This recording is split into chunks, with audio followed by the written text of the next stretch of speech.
E agora nós vamos falar de saúde. Hoje é dia de Você e o Doutor, que traz como tema o Alzheimer, doença que atinge cerca de 1.200.000 brasileiros, afetando principalmente a memória. Os diagnósticos dessa enfermidade mais que dobraram nas últimas 3 décadas e, de acordo com os estudos, o Alzheimer deve responder por 7 em cada 10 casos de demência até o ano de 2050, Ana. César, a doença ela não tem cura, mas alguns cuidados podem sim retardar ou amenizar os efeitos dela. E é sobre isso que nós vamos conversar agora com o médico de família, Dr. Antônio Spreusser. Bom dia mais uma vez, doutor. Bom dia, Aninha. Bom dia, César. Bom dia. Doutor, começando aqui, o Alzheimer ele é uma doença degenerativa, certo? Sim. Como é que ele começa? Como se dá essa doença no nosso corpo? Então, como você falou, Ana, a doença de Alzheimer, ela é uma doença degenerativa no cérebro e ela afeta 2 áreas em especial. Essa área aqui, denominada área do hipocampo ou do lobo temporal, que é responsável pela nossa memória, mas também pega o lobo frontal, que é o lobo das decisões, das execuções de tarefas. Então, essas 2 áreas juntas é que levam ao desequilíbrio, a uma série de alterações dentro do nosso cérebro, que eu vou mostrar agora em detalhes para vocês.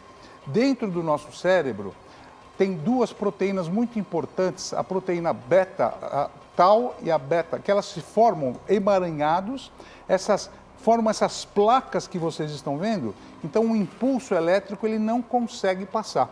Então nós temos as formas do Alzheimer, no começo o cérebro normal, no cérebro no meio ele já está começando a atrofiar e finalmente um cérebro mais atrofiado. Então essas alterações da proteína beta e da proteína tal foram inicialmente descobertas por um médico alemão chamado Alois Alzheimer, em 1906. Uau. Então, desde 1906 que nós estamos falando dessa doença, que pode alterar muito do seu estilo de vida e esses sintomas que você pode ter, os primeiros inícios da doença, que são importantes também para a gente fazer diagnóstico. Agora, doutor Spreusser, a gente mostrou aqui que o número de pessoas que contraem essa doença vem aumentando gradativamente décadas após décadas, não é? Verdade. A pergunta que eu quero fazer, são várias as perguntas, mas quais são os sinais que indicam um possível caso de Alzheimer? E pergunto mais, trazendo para hoje, depois que muitas pessoas foram contaminadas com a Covid-19, reclamam que tem esquecimentos, a minha memória nunca mais foi a mesma. Pode ter ligação entre o que a Covid fez de estrago com um possível Alzheimer precoce, por exemplo? Então, eu vou responder pela segunda pergunta. A doença SARS-CoV-2, como ela dá uma inflamação no corpo inteiro, César, realmente ela afeta as células do sistema nervoso central, principalmente os vasos sanguíneos. Dá uma arterite, inflama os vasos sanguíneos. E isso pode causar, sim, uma perda da memória, mas ela é restrita. Ela volta depois de um certo tempo. Diferentemente da doença de Alzheimer, eu vou mostrar para vocês entenderem quais são os principais sintomas. Dificuldade de comunicação. A pessoa não consegue jogar para fora o que ela tem. Ela quer falar, mas ela não consegue. É um embotamento, né? Esse embotamento funciona no raciocínio também. Vai fazer uma conta para pagar uma conta num restaurante, não consegue associar a conta com o dinheiro. Alteração na visão é muito importante, porque a pessoa começa a ver imagens que não existem. Então, por ver pessoas que não existem também. E o principal delas é a falha na memória recente, na memória atual. Você fala o nome de uma pessoa, toda hora, como é o nome mesmo? Qual é o nome? Qual é o telefone? Não lembra. Alterações do humor. A pessoa nunca foi agressiva, agora ela é agressiva. Nunca foi deprimida, fica deprimida, ansiosa, nervosa. Confusão e desorientação no sentido que eu vou a um supermercado e de repente eu paro na rua, não sei nem onde eu vou, e também não sei nem como voltar. Qual o meu endereço? Eu não lembro. Então, essas são as principais alterações, sinais e sintomas que você tem que saber. E um outro ponto importante, não existe aqui aquela coisa do envelhecimento e falar, envelheceu, vai perder a memória. Não é normal perder a memória. Toda vez que você tem um começo, tem que ser investigado, porque pode ser o início do Alzheimer. Tem que ser sempre investigado.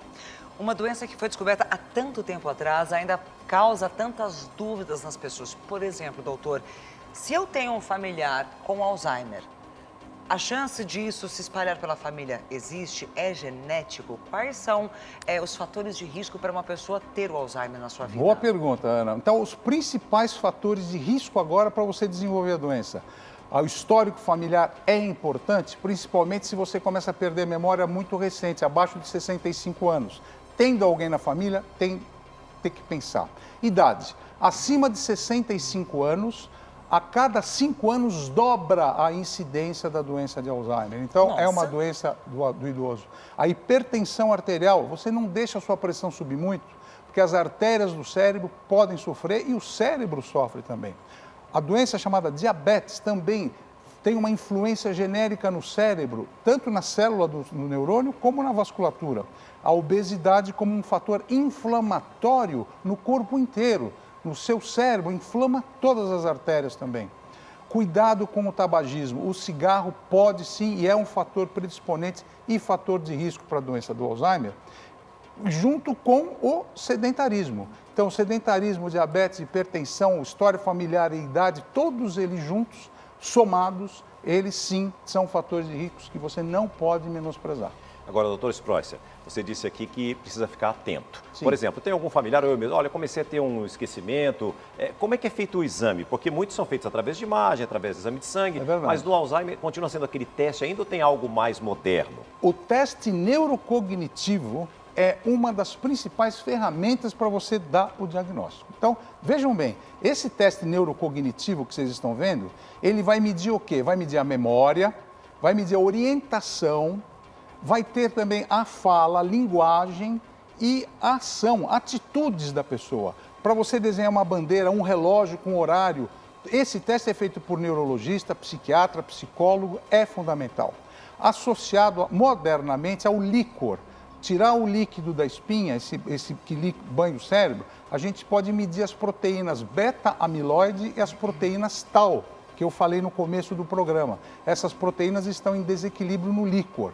E, finalmente, os exames de imagem. Como você falou, César, existe hoje o PET scan neurológico, que é um exame que a gente injeta um contraste no paciente, e esse contraste vai mostrar a área do cérebro, que eu acabei de mostrar aqui na tela para vocês, tanto do lobo frontal como do lobo temporal, e esse exame mostra em detalhes como é e como se está muito atrofiado ou não. Então, esses três juntos, neurocognitivo, o líquor e o PET scan neurológico, ajudam muito o geriatra, o neurologista, o psiquiatra, o clínico a fechar um diagnóstico. Eu fico aqui, estava me questionando aqui com relação ao Alzheimer, depois de tanto tempo, tecnologia para conseguir fazer um diagnóstico perfeito, acompanhamento e testes. O tratamento é só com medicação ou existem outras novidades, doutor? Não é só remédio, viu, Ana? Mas a medicação ajuda muito. Os medicamentos que atualmente nós temos, eles aumentam muito a energia cerebral, chamados neuroestimulantes, como a rivastigmina, a memantina, são remédios que aumentam a concentração de energia, digamos assim, cerebral. Mas a equipe multidisciplinar, o fonoaudiólogo, o fisioterapeuta, o preparador físico, o psiquiatra, o odontologista que vai limpar os dentes, é fundamental, Ana, porque para manter o doente de Alzheimer em uma qualidade boa, a gente não pode deixar ele com infecção na boca, porque ele vai ter infecção pulmonar. E é disso que ele vai morrer. Ele vai pegar uma infecção urinária. Então, quem cuida, os cuidadores, que são aqui meu abraço a todos os cuidadores do Brasil, merecem um apoio especial, porque eles cuidam da pessoa. As famílias envolvidas não podem deixar a fralda muito molhada para não dar infecção. Enfim, cuidados gerais com essa equipe multidisciplinar. Agora, doutor Spreusser, quem está nos acompanhando, fica naquela preocupação.